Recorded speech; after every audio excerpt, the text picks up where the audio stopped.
Hello and welcome back to another episode of the Comically Podcast. Thank you for joining us for episode number 33. On this episode, Angela and I are going to be discussing the movie Loving Vincent. This is a movie that I don't expect a lot of people to have heard about. It's one of the things when we started this podcast, I knew I wanted to do an episode about this with Angela because I'd seen this movie a couple years before. And I think, even though I know it's not a movie for everyone, it's one of those movies that I think like lots of people should watch just because it's kind of amazing. And even I think we kind of end our discussion with like, who do you recommend this movie to and how do you recommend it to them? Because it, just kind of to say up front, content warning for some discussion and the mention of violence, suicide, and depression in the movie itself, and also in our discussion about the movie. It is you'd call it an animated movie, but it is rotoscoped, right? So it's that type of animation, and it is a painted rotoscoped movie, right? So again, just the type of thing you don't see this type of movie that often. I think it's really special both in its subject matter and in the way it looks. I don't really want to say too much more. It's about Vincent van Gogh. His life and his art is inspired every part of this movie. I love talking about this with Angela. I think this is probably one of our best episodes. I think it inspired a lot in both of us, and we both had a lot to talk about. So yeah, without too much more rambling from me, hope you enjoy this episode about Loving Vincent, and our conversation will be on the other side of this short break. Anyways, how'd you like the movie? I feel like that tells me everything that you thought about it. Actually, my friend is watching it right now as we speak because I was telling her about it. Oh, what were you telling her about it? Watch it so we can talk about whether Dr. Gachet is an awful person or not. Why do you think he's an awful person? I don't know. That's why I was going to talk about it. I guess not an awful person, but for a second I was like, did he kill? Because this isn't a true story, right? It's based on true facts. Like Dr. Gachet is a real person. Most of the people in the story, like minus a few, are real people. Yeah. Whereas because it didn't feel like, because it made it sound like how like Vincent didn't shoot himself. So is there an answer on that? We'll get into that. Why don't you sort of set up what this movie is a little bit, and then we can start there. So it's all painted, which I thought was cool. Cause I'm not a super art girl, but I recognized some of the paintings, and then it was cool to see them move, but also in that same style. So I thought that was cool. But it's a year after, is it Van Gogh or Van Gogh? We can be fancy and try to say Van Gogh. I like that. Is that how it is? That's how they said it in the movie. You always hear Vincent van Gogh, but that's how they maybe that's a French pronunciation of his name because he was Dutch. Yeah, so I don't know how the Dutch people say it. Maybe that's a French pronunciation of a Dutch name. Huh. Well, I guess I'll just say Van Gogh. Van Gogh. Van Gogh. Well, it's a year after he died, and there's this mailman that's has this letter that Vincent wrote to his brother Theo, or was it Theo? I don't remember. I think it was. We would say Theo, but I think it was. They say sort of Theo. Oh well, I'm gonna say Theo because this is America. We pronounce the H. We pronounce the H, and we don't pronounce the PH. And he has this letter. And he hasn't been able to deliver it, so he asks his son, whose name is Armand. And Armand's like, the fuck I gotta deliver this for? It's been a year, who cares? But then he gets weirdly invested in understanding what actually happened, and what he seems to think that Vincent did not kill himself. Mm-hmm. Or at least he wants to understand maybe why he killed himself, because it's this whole thing is well, 6 weeks ago he said he was fine, but I don't know. Side note, I feel 6 weeks is kind of a long time. I think a lot can happen in 6 weeks, so I don't know why there was so much. I don't know. But he goes to the town that Vincent was at where he died, and Luke is talking to all of the townspeople, and that's the movie. Yeah, he starts with the question that you said, right? He's asking everyone, why did he kill himself? And no one has an answer. And so it kind of ends up becoming a little bit of like a mystery. Yeah. I was reading up a little bit about it, and the directors describe it as a noir, like, right, as a noir story, right? So like a detective trying to figure out what happened. And so he sort of switches from why did he kill himself to what did he actually kill himself, and ends up at this place where he doesn't think he actually did. To get into that a little bit, there's I was reading up about this, right? So there's multiple opinions about what happened, right?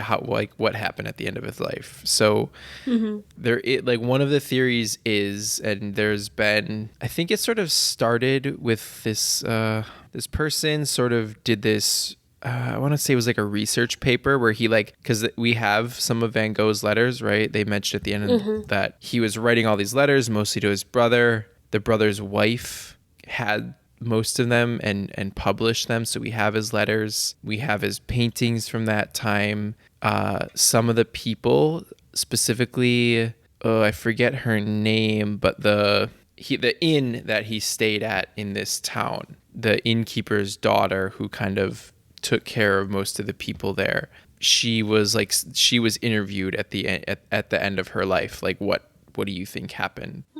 And so, yeah, there was like a research story. There was and then there was a book published in 2011 when, during the time that they were making this movie, that comes to the conclusion that he was shot by these teenagers who continually, no one's disputing that they continually gave him a hard time when he was living in this town painting at the end of his life. And so one of the theories is that they, on purpose or as a joke or accidentally, shot him. And he didn't die from the bullet wound immediately, but it took him 2 days later. He died from that wound, but it wasn't immediate. But then there is the theory, right? He shot himself and killed himself because he had previously cut off his ear in a sort of manic episode, right? So he would have, I think, forget exactly what it says, he would probably be diagnosed now as bipolar. If we were gonna try to describe what was wrong with him, that's probably what we would call him. But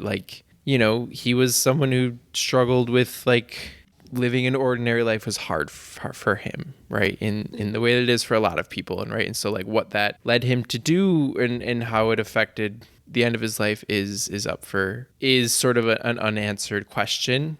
So this movie kind of, so I guess knowing all that, do you feel like this movie has a definitive answer? Do you feel like that's what it wants us to believe, that it was that he was shot and not that he shot himself? Or do you feel like it leaves it more open-ended? I think it leaves it more open-ended, but more leaning towards that he shot himself. But because I don't know. I guess open-ended. It's definitely the conclusion that this main character, Armand, that we're following, it's definitely the conclusion that he comes to. I guess I kind of would say that, do you think the movie kind of tries to convince us at the end that question isn't really important? Or I don't know, No. Do you think it's trying to say something about his life or his importance as a person and as an artist? I feel like I would need to I think that maybe that last letter, when they finally open it, is really important to maybe that interpretation, but I don't remember what that last letter was about, because that's what it ends with, and it's all right, I'm going to bed, you're loving Vincent, but that's all I remember from it. Let me see if I can pull it up. There was that one, in the life of the painter, death may perhaps not be the most difficult thing. For myself, I declare I don't know anything about it, but the sight of the stars always makes me dream. That was part of it. Yeah. But I don't remember anything else. And I guess that makes it sound I don't know, it doesn't scream suicidal ideation, but I wouldn't know. So I don't know. Of course. I'm gonna pull up the movie real quick, Ange. Let's just No, gloss come over on. it. No. We're gonna pull the movie up real quick. It's hot. It'll take 3 minutes. No, because you're gonna have to click off the ads 5,000 times. Wait, you can just watch the final scene is on YouTube. Oh, it is? Yeah, I got it. In the life of the painter, death may perhaps not be the most difficult thing. For myself, I declare I don't know anything about it, but the sight of the stars always makes me dream. Why, I say to myself, I'm reading the I'm trying to read a caption Yeah, that's what I'm section. doing. That's what, yeah. Ship the spots of light. Should the spots of light in the Firmament? yeah, that's what I said. Be accessible to us. Maybe we can take death to go to a star, one to die peacefully of old age, would be to go there on foot. For the moment, I am going to bed because it is late, and I wish you good night and good luck. With a handshake, your loving Vincent. Yeah, so that's the end of the movie, right? And then the final scene is sort of him sitting down, and you get a version of one of the of his sort of most famous self-portrait that he drew of himself. I don't know. What do you think about that final as a final sort of impression? What does that sort of leave you with? Do you feel like that's trying to tell us something about what happened, about how we should think about this? What's firmament mean? Just like in the sky, right? In the big, in the firmament is just like the big vastness of space. I guess that does give me a feeling that's like, it's not important how he died kind of idea, I guess. But like, I don't know. I guess, what do you think about the decision to make, like, so this, like, you know, if we want to sort of talk about what didn't happen, like, this didn't happen. Like, this person named Armand, right? There was a person named Armand, right? And there was a sort of postmaster, right? Did you watch the credits? Mm-hmm. Yeah, right. So they sort of show how the characters in the film are all paintings that he made, right? Every character in the movie is based on a painting, right? And so he painted this person named Armand in a yellow jacket, right? And he painted this postmaster who he loved very much and who he had a very good relationship, right? And he painted Dr. Gachet and the guy he bought his paints from, and the woman at the inn, right? And Dr. Gachet's daughter, right? So like, but like Armand didn't go and try to like figure this out, right? So do you feel like that is, I mean, right, the filmmakers kind of have two options, right? If they're trying to make a movie about Vincent's, the end of his life, right? And there's, I found some stuff about what sort of inspired the director, right? So it's, this movie started off as a 7-minute short film, and the director, one of them was specifically inspired by I think they say this a couple times in the movie, but the quote of his, or the quote that's attributed to him, that says, "The truth is we cannot speak to each other other than by our paintings," right? She was like, well, what does that quote mean? And then how does that interplay with this person who supposedly killed himself, right? And sort of, if that was his way of communicating, right, he ended the way that he could communicate, right? He chose to sort of end that. And so she started it as a short film. Someone saw it and was like, this could be a whole movie. And so you kind of have two options, right? If that's where you're going and you're thinking about his last days, right? You could try to fictionalize it, right? You could try to imagine what his last days were. In doing that, you would have to make a choice about, did he pull the gun, or did he pull the trigger, or did someone else pull the trigger, right? If you're going to create a representation of what his last days were, or you're going to like make this like noir detective story where someone else is trying to figure that out, right? And like, do you think one of those is like better, or do you kind of, I don't know, do you feel like doing either of those distracts from appreciating what his life was, right? Because someone in the movie says this, like, you're so worried about his death, but what do you know about his life? Do you feel like making a movie that really focuses on the end of it maybe misses the point a little bit? I could see how one might argue that. Really diplomatic answer. Yeah, I guess. I think like I don't know. Why are you asking hard questions? Well, I mean, I'm glad that, I think doing the thing where like, even if you do it right, there's a way to, you know, people make movies where it's like, who pulled the trigger, right? There's a way to sort of do that. If you were going to dramatize his final days, there's a way to do it where it's ambiguous. I think I would have liked, they did the same style, like, still looks beautiful, but I think like that sort of misses the point, because then kind of takes away from like it really doesn't allow us to think about the meaning of his life, right? Like the fact that Vincent, while he is in the movie, right, I don't know if I would necessarily call him a main character, right? Yeah. Because we're getting throughout the movie most of the time is what does everyone else think about him, right? What did he communicate in the way he acted, in how he spent his time, in the things that he painted? We're getting back to the idea of like, what did he communicate to them? And we're getting all of these different impressions. And so I like that they found a way to sort of create a little bit of a plot, right? In like this sort of mystery plot, right? It gives you something to latch onto, but it also, I don't feel like they're ever trying to tell you. They're never trying to say this is exactly what happened, right? And I guess that's why I kind of asked that initial question, like, do you think they leave it open-ended? Because I think with the final quote that you read, but then also there's this other quote, and I was looking for it, and someone put it in the YouTube comments, so shout out to that person. But there's another quote of his that's read at the Why is that funny?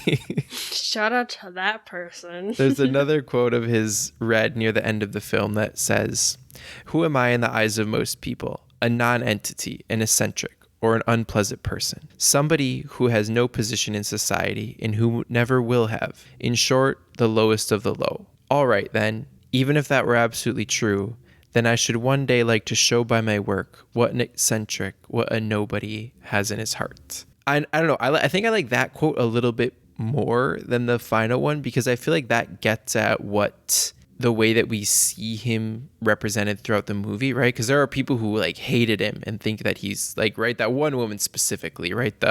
Yeah, what? Like, why? The maid or the servant of Dr. Gachet, like, says that he had like evil in his eyes and she hated him, right? And yeah, right. And so he knows that like he comes off badly to a lot of people, or he's aware of that. And but he doesn't want that to be people's final impression, right? He's like he's working to show, again, like what's in his heart, right? And you get all these other impressions through the movie, right? I think the one that makes the biggest, or the person that made the biggest impression on me was the innkeeper's daughter, right? Like she just had, not to say he wasn't, again, like weird or eccentric or all these things, right? But she was able to represent like how, or explain how he could be misunderstood, but right, she was able to see like the goodness that I think he thought he had in his heart, right? And I think that he wanted to show. And so I think while the movie has this mystery plot to it, right? I think it is trying to encourage the people watching it to, and I guess I would say it does this too, is encourage the people watching to think about like whatever happened to him, however it did end, like what did he do with his life? Like what did he leave behind, right? And the thing that he left behind was like these paintings, right? These like beautiful, gorgeous paintings that we're seeing throughout the whole movie, right? The whole movie is literally made up of his paintings, right? And so it's kind of, right, when maybe it's not fair, thinking again, maybe it's not fair for me to say like the movie's not focused on his life, when it's like, well, it's focused on what he created throughout his life, right? The movie is literally made up of that. And so it doesn't need to say explicitly like, hey, this is what this guy did with his life, because it's showing us that at every moment. Which, like, I don't know, what do you think about that interpretation? Yeah, I think that was sort of thinking back on like the final letter. I think that it kind of calls back on that. Yeah. Well, I guess what's your did you know anything about Vincent van Gogh before watching this? Yeah. Or what did you know, if you did know it? What did you know about him? Like, I mean, I know like the ear thing. Yeah. Yeah. But, and like the Starry Night or whatever. I sent you, did you see that clip I sent you? Did you watch it? Text or email? Yeah, text. Just now? Wow. No, I sent it to you last night. The Hannah Gadsby one? Yeah. No, I didn't. Wow. I'm sorry. I totally missed this. Wow. Well, go watch it. To be fair, you did send this at 12 a.m. when I was sleeping. Oh, did I? Yeah. It's 12:07 a.m. Well, that's how dedicated I was. Talk to me about what this clip is. It's no, Hannah, it's really it's Hannah funny. Gadsby from the net. Talk to me about what it is. I will watch it, but you watch it. the viewers aren't going to go watch it, or the listeners aren't going to go watch it. So we're going to explain it to them. Listeners, it's an audio medium. Explain to them what's she talking about. So she's talking about how in one of her like, she's talking about in a past show, she did a bit about like getting treated for like, I don't know if it was like depression or something, but basically taking medication. And then somebody at the end of the show came up and was like, well, you shouldn't take medication because you're an artist and it's important that you feel. If Vincent van Gogh hadn't medicated, or if Vincent van Gogh had taken medication, we wouldn't have had the sunflowers. And then Hannah goes on this like rant because she has a degree in art history, talking about how like Vincent van Gogh like did medicate, like he like self-medicated, and he also like saw a psychiatrist. Do you mean self-medicating by like alcohol and tobacco, right? Like, which is what a lot of people do? Okay. And like he would like eat his paints and but he was also like, then she goes on talking about like, well, he also has lots of portraits of psychiatrists that were treating him and who were like medicating him, I guess. Of course, giving him medication. And she's talking about this one psychiatrist, I don't know if it was Gachet or not, where this portrait of the psychiatrist, he's holding this flower that's called a foxglove. And the foxglove, there's a derivative of the foxglove that Van Gogh was taking to be treated for epilepsy. And if you take too much of this derivative medication, foxglove, whatever, she put it, you can experience the color yellow a bit too intensely. I don't know what that means. But then she went on to say, like, well, maybe the whole reason that we have the sunflowers is specifically because Vincent van Gogh is meditating. And then she went into this whole spiel about, like, why is it this thing that, like, you must, like, suffer for your art? Yeah. And then in my senior year of high school, I did my forensic speech on that. It didn't go very good, but that's what I knew about Van Gogh. I don't know. I guess that was the other thing I kind of wanted. One of the other things I wanted to get in. Like, what do you feel like the movie has to say about like the artist as this like tortured person? Yeah. I wasn't sure if it was leaning into like the trope of like a tortured artist or if it was critiquing it. I feel like it was maybe more, or like romanticizing it or whatever. I feel like it was more. It's hard to say what they're saying about it, just because like, again, like you were saying, it's not like he was like a character, because like you didn't like get to like really know him when he was alive in the movie.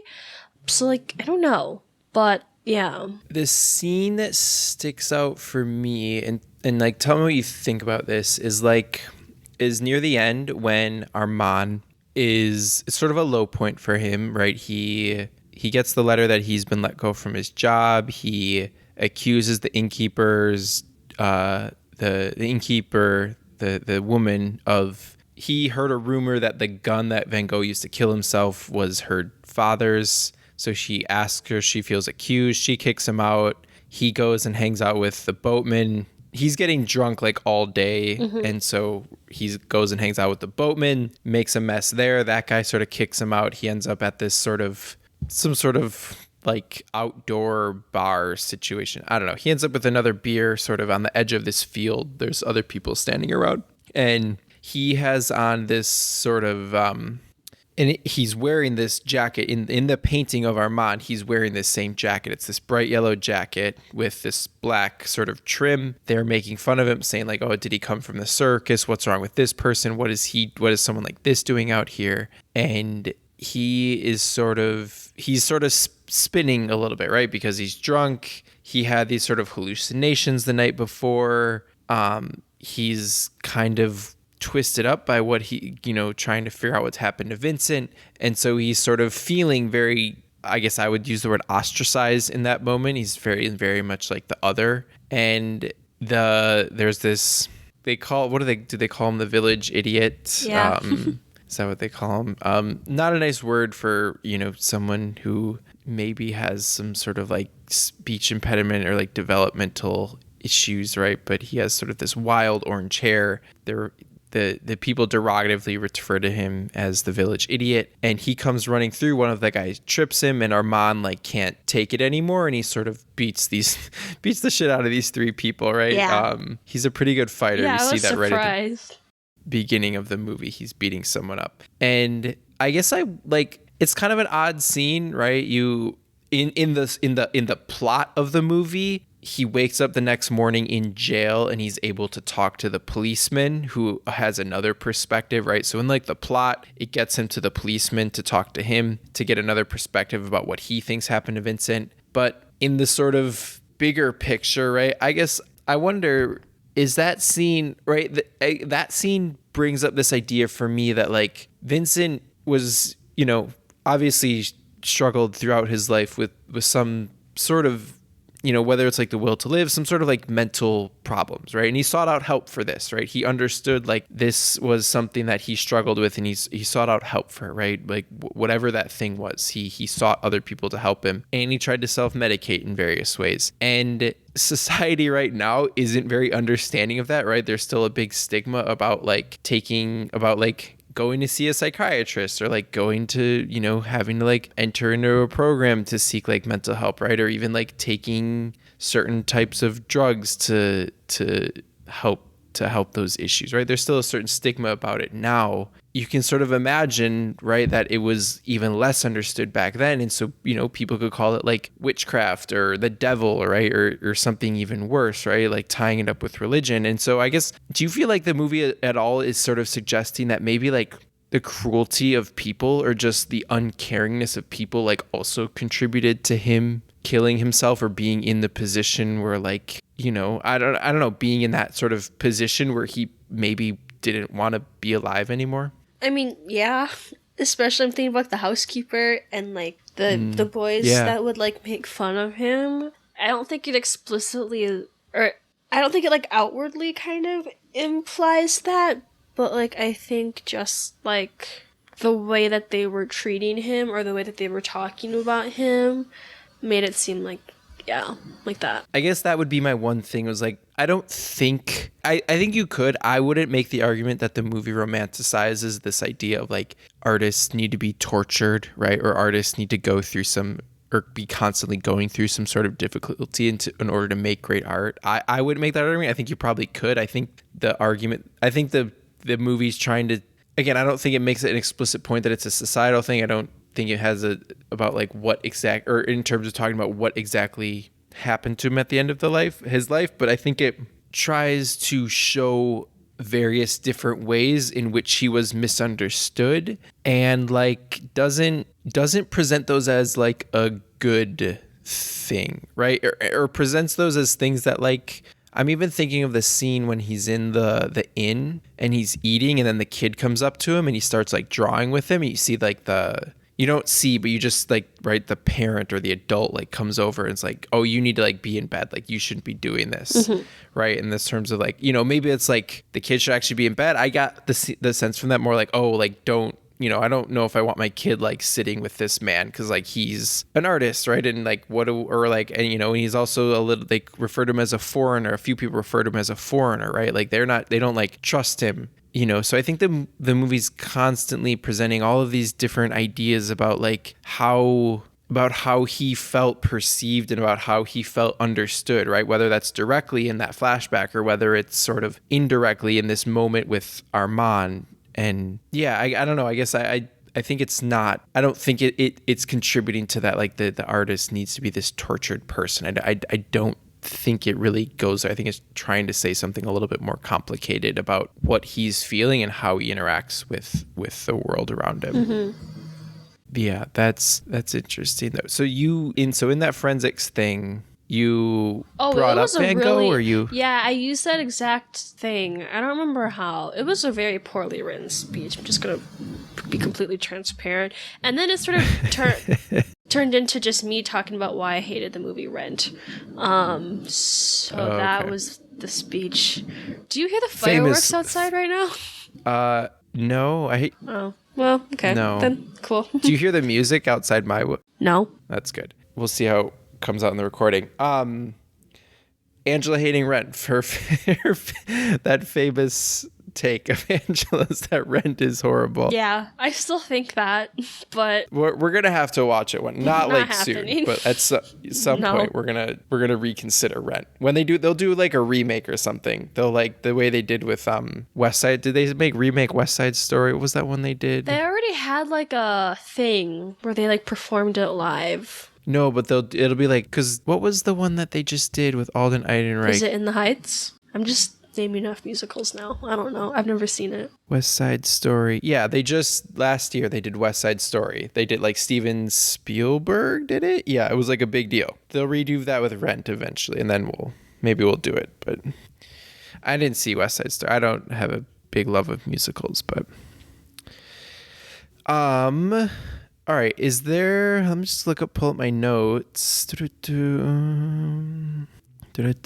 Is there any other sort of thematic plot things that you wanna bring up? I was just wondering, like, why you thought Armand was suddenly got so invested in Van Gogh's, like, final days. Because, like, I guess, like, was it because, like, he was feeling guilty for, like, not liking Van Gogh, or, like, I don't know. I guess because, like, I was trying to figure out, like, what development or whatever he had, or, like, what he was really supposed to, like, I guess, like, I don't know, learn, but, like, I don't know. Just, like, why? I think that's kind of where it ends up, right? Because I think the boatman says something to him at that night, right? He says, like, what did you do for him in his final days? And then is it all was, like, the only reason was it just because, like, he was feeling guilty about, like, I don't know.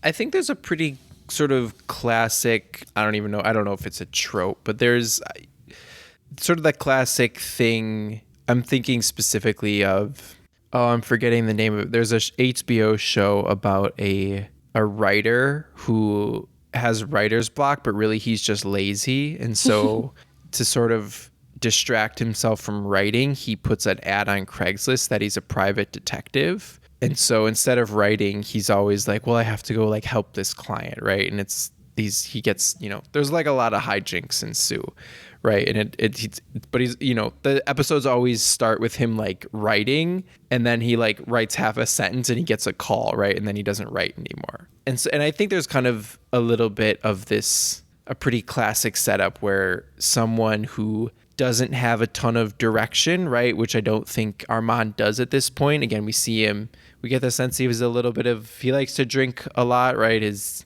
dad's kind of worried about him. He was in the army at some point. He's a good fighter. Now he's like a metal worker. He said something about hammering metal. Doesn't seem to have much direction. And so having this very definitive thing to do is a little bit maybe good for him, right? To have like a simple goal to accomplish. But I think in the end, it gets to this point, kind of tying into what I say before, right? Like he feels guilty, right? Like maybe because he has a very negative opinion of Vincent to begin with, right? He thinks he's this crazy person that like his dad thought was so interesting. And he's like, no, this dude just sort of brought us some trouble when he like died, because we had to sort of, I don't know, his dad had to like take care of a few things or whatever. I don't know. We caused him a little bit of trouble, right? So he has a very negative opinion. And so I think by the end, he does feel a little bit guilty, right? Like he was kind of one of those people that like maybe if he cared a little bit more, maybe if he was a little bit more understanding, this would have turned out a different way. That's a really good point, actually, right? And I think part of the reason he gets so angry in that moment when he fights those three people is because he's like, oh, that was me. I was uncaring and unsympathetic and unkind. And it's so easy to do that to someone who is not going to push back. And Vincent wasn't, right? He was sort of very, or at least the movie presents him as sort of like, not docile, but just... What's the word? I don't know, like diminutive, like a little, like shrinking a little bit, right? Unconfrontational. Yeah, non-confrontational. Yeah. And so I think you're absolutely right. By the end, he does feel complicit and guilty. The end. So before we wrap up, I want to talk a little bit about the art, right? The thing that like makes this movie so unique is the way it looks. Do you feel like this movie works as well? And again, that could be like in terms of telling the story that it's telling, in terms of trying to complicate what went on at the end of his life. Do you think this movie works as well if it's like more classically animated, or even if it is live action? Or do you think the painted aspect of it, right? The fact that it is painted in his style, right? This like distinctive Van Gogh style, right? The thick brush strokes where you can see the lines of paint in these super bright colors. Do you think it comes across like the themes, what it's talking about, is less impactful because it's like that? Do you think if it wasn't like that, do you think it would be less impactful? Like, do you think that adds to what it's trying to do? I think it does add, especially with that one letter about him wanting to, like, through his work, wanting to show, like, what's in his heart, or however that was said. I think that kind of, by using, like, all of these, like, recognizable paintings to tell this story, in a way it kind of, and, like, that's, like, his work was, like, inspired from or whatever, to, like, the style or whatever. And then we were talking about how, like, his paintings are his way of communicating, so I think that using that makes that more powerful. Yeah, the only one I really, like, recognized was Starry Night, and then I went back a little bit after and, like, oh, like, when they're sitting at the cafe, like, that's when that's a thing that he shot. That's the only one you recognized? The only one I recognized at the beginning of the movie was Starry Night. Seriously? Yeah, I'm like, I don't know anything about art. Me neither, but I still did better than you. And then you see That's really embarrassing for you. I know. Yeah, you see, like, the paintings of the fields, right? Or even the way that all of when Armand's sort of talking to people and they're showing the people that he's talking to, right? It's like it's not exactly, but it's like so close to like an actual painting that he painted of that person. It's wild how they redid it. Did you ever pause the movie, like walk away and come back? It was only an hour and a half. Oh, I had to pause it a few times just because I was making dinner and wow. Yes, sorry I had to pause it. Not ideal. But anytime like any scene you pause it on is just like, that's like someone painted that painting, right? The number is, there were 62,450 individual paintings that were stitched together to create this movie, right? Like, I don't know, there, like, you could you know, there used to be a YouTube channel, the guy stopped doing it, called like Every Frame a Painting. But this is like literally that thing. Like, every frame of this movie, like, someone painted it, and like, and not even just like painted it, right? They're like really good. I sound so simple, but like, it's really good. Yeah, those colors are nice. So just to explain a little bit about how they actually made it, is they acted out the whole movie on they did film in certain locations, but like a lot of it with the actors was acted out on a green screen, right? So they had all of their dialogue, they had their movements, they had that all done. And then they picked 120 of his most, I don't know if I want to say like most famous, but they picked 120 of his paintings. These fit the story that we're telling. We want to incorporate these paintings, right? So maybe they just like picked out the background, right? Because in a lot of the scenes, the background is still, and the foreground is like, it's just like people moving in the foreground. But then they took those 120 paintings and they sort of like, you know, using like however they do it with computers, right? They put those into the background of the acted out scenes that they already shot. And then they printed those frames onto glass, right? And movies are generally 24 frames a second, right? So this movie's 94 minutes. If there's 24 frames in a second, 24 times 60, what's 24 times 60? 1,440, right? So 1,440 frames every minute. And then you multiply that times 94 because it's 94 minutes long, right? And that's kind of how you end up close to this. What number did I say? Did I say 62,000? I think it's 62,450. But then once they had printed those frames on glass, right? So with the actor in it, with the background or the aspects of his paintings that they wanted in it, then they gave it to 100, I think it's like 125 different oil, right? They found people who were like, who were very good oil painters, right? Who they figured out could replicate his style sufficiently well. And those 125 people painted over the glass scene, right? They painted over that piece of glass that had the scene on it.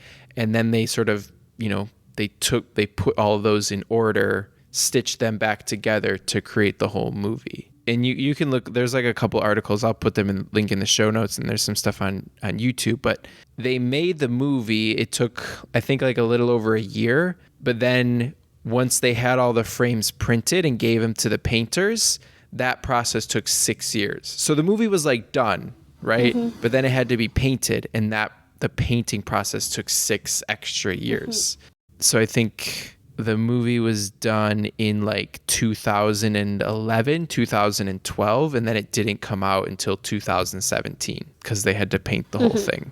And it's like, I don't know, like, do you feel like you would tell someone to, like, I guess, why did you tell your friend to watch this, right? That's kind of like, why did you tell him to watch this? Because we have this joke that we call ourselves film girlies because we went and saw 2 movies in a row. And so we're like, yeah, we're going to be in the type, and then we both downloaded Letterboxd, and we were like, yeah, we're going to be the type of people that like have seen all of those movies. And I was like, we were texting it, and I was like, this feels like a movie that a film girly would watch. And she's like, I'm on it. I'm going to watch it. Did you send her the link, or where did she? Oh, I actually don't know. I don't know. Whenever I just tell her, it's like I told her about Night in the Woods, and I didn't really like tell her like where to find it or whatever. And she's like, you really just recommended me a $20 game, didn't you? And so I'm pretty sure she just bought it. And so, oh, okay. Yeah. But did she play Night in the Woods? She's in the middle of it. Yeah. Oh, nice. One of the first things she said, she's like, wow, I'm really liking B. Oh, amazing. Yeah, like, do you feel like this is a movie you would tell someone to watch just because of the way it looks? Like, do you think it's worth it just for seeing something like this? Because there's, like, literally no other movie like this. I mean, like, would I tell mom and dad to watch it? No. I think that's a good... So you would say no. Why not? Because if I don't think it's cool, but, like, if you're not somebody who's, like, interested in movies in that way, because, like, I think... I don't want to use mom and dad because this is going to make me sound mean. If you're a type of person that like watches movies to be entertained, which I think a lot of people are, and they're not necessarily concerned with like, not like appreciating how it was made, but like appreciating how it was like, they just, you know, want to be entertained for like an hour or two, which is fine. Yeah. I don't, unless they're like super interested in like Van Gogh and like this sort of story, I don't think they would necessarily care for it. Okay. If I was like talking to like a film student or someone, I'd be like, yeah, watch it. Because if you're like, I guess that's what I learned from like my film class, is like you don't have to be necessarily interested in the story to watch a movie. You can watch it to like appreciate other things or like whatever. So yeah. I don't think so. Okay. I think that's probably fair, actually, right? Because it like... Like, I think it's really cool. I liked it. I'm happy I watched it, but, like, I wouldn't go home and be like, hey, mom and dad, let's watch this movie. Because I don't think they would, like, care for... They'd be like, they just may not be interested. Yeah. I'm trying to think about it. And I was actually, like, the first 15 minutes of this movie, right? When you're kind of... I was actually a little bit, like, I forgot this part exactly. Like, I knew, like, someone went to... There was this like person who went to sort of set this up, but I forgot, like, because the movie opens like him fighting in a bar and his dad comes and talks to him, is like, what are you doing? And then they're talking about their relationship to Vincent. And like, I don't know, I was a little bit confused, and I could like definitely see a person at that point being like, I don't know exactly what's going on with the plot, and like this movie looks weird. So yeah, maybe, you know, that like little bit of background knowledge helps. You know, so maybe like kind of the reverse, right? Maybe that fact that it does look so different, even though we think it's cool, it could be a little bit off-putting if you're not sort of there for like, if you're not really invested in a little bit of in a deeper way. Just before we sort of wrap up, I don't know, were there any like scenes or paintings that like, so it seems like you recognized more, you did recognize more than I did. Were there any ones where like, oh, that's like really cool what they're doing here? I liked I'm trying to find the name of it. The one where it was like the city, I think it was called, I don't know what the actual painting is called, Cafe Terrace at Night. I think that's what it's called. I like that one. Do you remember when I like painted a mural on my wall that was like streetlights? I copied a different oil painter. It wasn't Van Gogh, but it was like that same kind of like vibe with like oil painting. Do you remember what I'm talking about with the streetlights? Yeah. So I don't know. I've always liked like city paintings painted like that. Okay. I'm trying to find that picture. I think.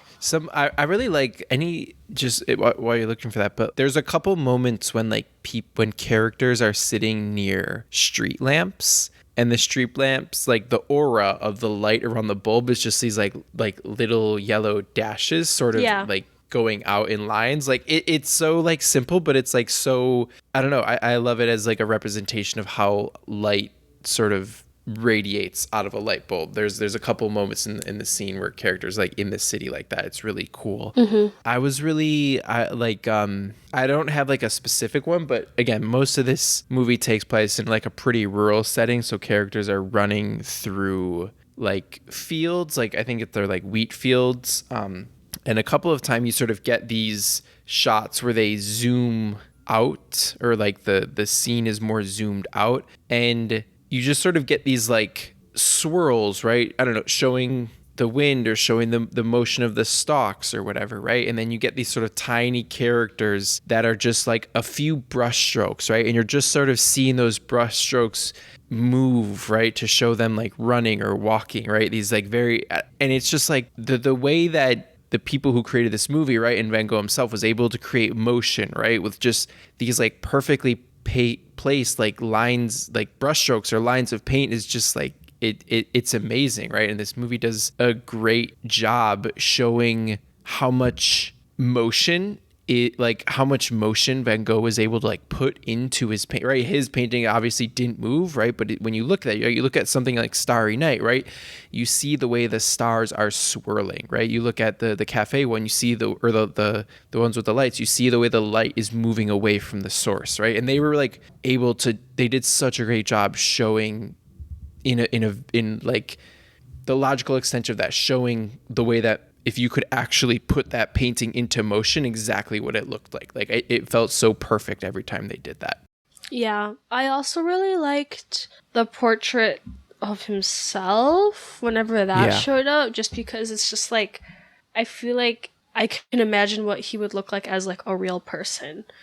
And like, I think especially of like his eye area, I think it's just like really expressive. I don't know how to like describe it, but yeah. I mean, so that's how we'll end here. That's how the movie ends, right? Mm-hmm. With his portrait, him sort of turning.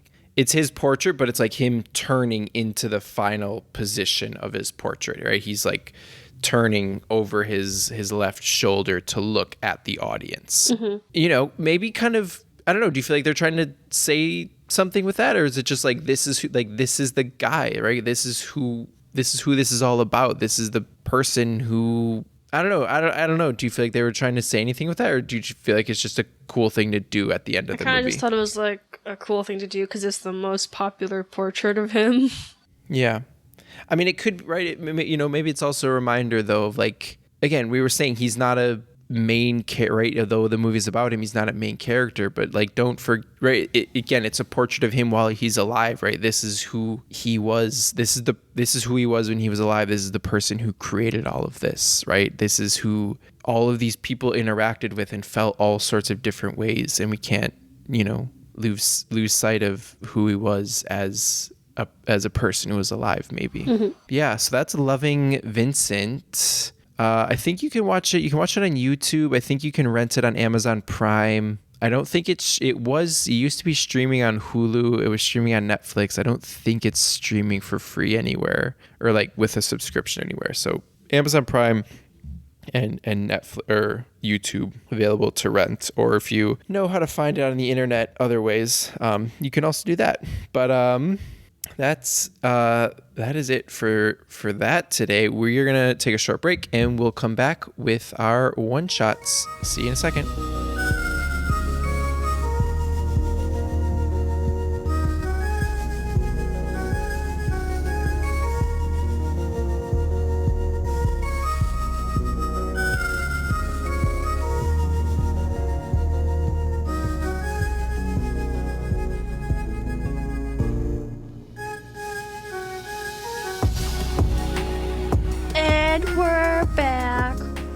the thing that's called What's Making Us Happy This Week, which is something that I that's realized not what Joey it's stole called. from a different Okay, podcast. here's the thing. We're going to have this conversation because I actually never responded to that Yeah, text. because I just thought that you were admitting guilt because you never replied. So many other podcasts do this. I could send you like 3 podcasts that aren't Pop Culture Happy Hour that do the exact same thing and they have a different name. But we just for like it. happen to call it What's Happening, blah, blah, blah, right?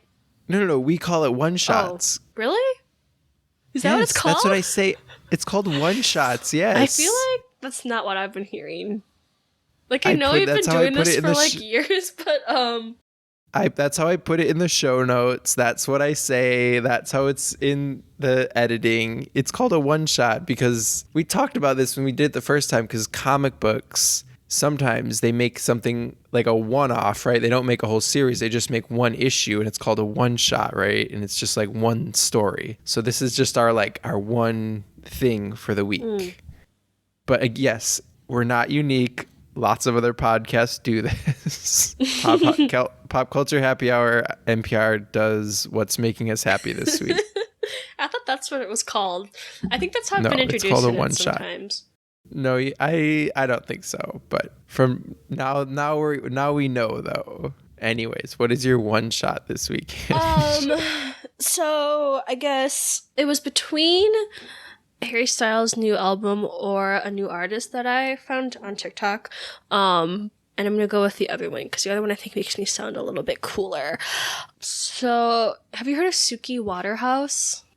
Okay. No. Well, that's my one shot.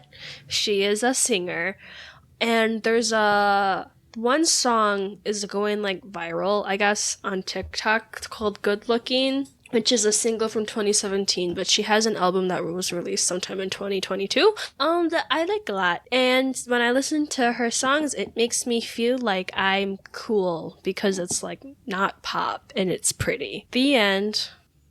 What do you mean it's not I don't know pop? what genre it is. Let me see.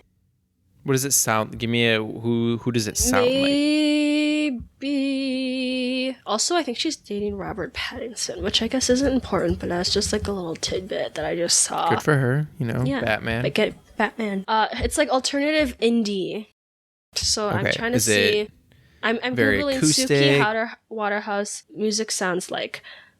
Is it very like electronic? Is it like highly produced? Is it not very highly produced? I don't know. She has like a very like rich voice. This is gonna sound really mean, but this is the only way I can explain it. So can you maybe cut this out if this sounds too mean? Okay. Her voice sounds like she smells kind of bad, like a hippie. You know? I don't know. Okay. Did you read that or did you make that up? No, I just made it up. I don't know. Like, I actually have like a whole list of celebrities that I think their vibes just give me that they smell bad. But like, okay, her voice sounds like she smells like a hippie, like with like incense and like woody and like cedar wood. On Spotify, under her artist, it says fans also like, I have no idea who any of these are. Jessie, Joe Stark, Alexandra Xavier, Faye Webster, Emily Lind, Florist, Billy Martin, Angel Olsen. I don't know who any of these are. Yeah, I don't know who any I of those can read people are. the playlist that she's on is Big on the Internet, Teen Beats, Aesthetic, All New Indie, Garden Indie, Equal Indie, Ultimate Indie. So that should give you that's all I can. It's real. Yeah. I'm as in the dark as when we started. Is it is it like guitars and drums? Is it like synthesizers? Kind of more. Give me a second. I played it in the car when we went and got my Xbox. I did? Yeah. You did? It's like a band with synthesizers. It's a band. Like Okay. there's like like drums. I'm hearing drums. Okay. Drums and like All right. bass guitar and yeah. Okay. I can sort of imagine. Okay, I'm getting a better picture. All right. Okay. All right. So she has one album out, but She has, I think, she has a another new one. single that's very good. No. She has one single that's very popular, but her new album is very good. Her new album's very good. Yeah. Okay. All right. And the name of this person again is Suki Waterhouse. Apparently she's also an actress and a model, but I've never seen her in anything, so. All right. So Angie's listening to Suki Waterhouse. Oh, she was in Love, Rosie. Did you see that? She was in Detective Pikachu. Love Rosie. I think I've seen Love Rosie. That movie's old, 2014. right? She was in Lily Pride Collins. and Yes, Prejudice I've seen Zombies. that. Oh, Suki Watt. Oh, she looks like Imogen Poots. I feel like I have a better idea of now that I know what she looks like. Is she British? Yeah. She is. Imogen Poots is British too. I feel like. Who the heck is Imogen Poots? She's an actress. There's also an Imogen Waterhouse. Imogen Waterhouse? Oh, I like that's the her name sister. Imogen. She has a sister named Imogen Poots. Classic. Oh, yeah, they do kind of look alike. Her name is Imogen Gay Poots. I think so. I don't know what her middle name is. Is that her middle name? That's what Wikipedia says. She's in... Never seen any of these. Name some... Do you have it? Name some of them? Vivarium, Need for Speed, Outer Range, 28 Weeks Later, Fright Night, The Father, She's Funny That Way, Green Room, Long Way Down, Black Christmas, Centurion. I've seen She's Funny That Way. I've seen Long Way Down. I Kill Giants. Jane Eyre. She did like a rom-com with Zac Efron and Michael B. Jordan. I forget what it's called. It's really bad, but you know, it's like bad and it's like watchable, but it's bad. I don't know. I'm gonna keep my one shot short, so I'll save my longer one for next week because I've been playing some games. But I got a new Lego set. I'm very excited about. It actually just came in the mail today. It is a Lego set of one of the robots from Horizon Zero Dawn, if you've played that game. So in that game, to sort of uncover new parts of the map, you climb up these really tall robot dinosaurs that have like a satellite dish for a head. They're called Tallnecks. I think they're based on... What's the really tall dinosaur that eats plants? Is that a Stegosaurus? Yeah, they're like the robot version of... Yeah. No, not a That's not a Stegosaurus. Stegosauruses have the ones with all the spikes on their back. What's the tall plant... Wow, tall plant-eating dinosaur comes up immediately on Google. It's a sauropod, known for their long necks. Sauropod. So they're based on sauropods. Sauropod. Yes. A lot of people had that question. But they have like satellite dishes for head, and then you like uncover the map. So Lego recently, I think it came out in like May, because the new Horizon game came out earlier this year in February. They released a Lego set that's one of these. They're called Tallnecks, and there's a little Aloy figure, and then there's like it has like this sort of like it's like the setting. It has like this base that's in an overgrown city. So it's really cool. I'm very excited to build it. I have to be more like judicious about what Lego sets I buy, because the Star Wars ones are just sitting in boxes, and so if I want them to be out, they have to be like aesthetically pleasing. And so I think this one is aesthetically pleasing. Yeah. So that's my one more thing. I'm very excited to put that together. I think that will bring us to the end for this week. Let me pull up our outro. So I want to thank everyone for listening to another episode of the Comics League podcast. You can follow Angela on Goodreads by searching Angela Glowacki. You can find her on Letterboxd by searching Congli. That's Congli. You can follow me on Twitter at Joey Glowacki. That's at JoeyGlowacki. Please rate and review the show on Apple Podcasts, Spotify, or your preferred podcast listening app. All reviews are greatly appreciated and help our show grow. You can also get in touch with us via email by sending your feedback or questions to podcast@comicsly.com. You can listen to the show and give us a thumbs up on the Comicsly YouTube channel. You can find our channel by searching Comicsly on YouTube or following the link in the show notes. There you can also find past streams from our Twitch channel along with other great videos. The music you heard in this episode is the song Don't Ever Forget by Mecha Imperfect. You can find their music on YouTube and Bandcamp. There will be a link to those in the show notes as well. Thank you everyone for listening, and we hope to have you back with us again next week for another topic. Until then, goodbye. Bye.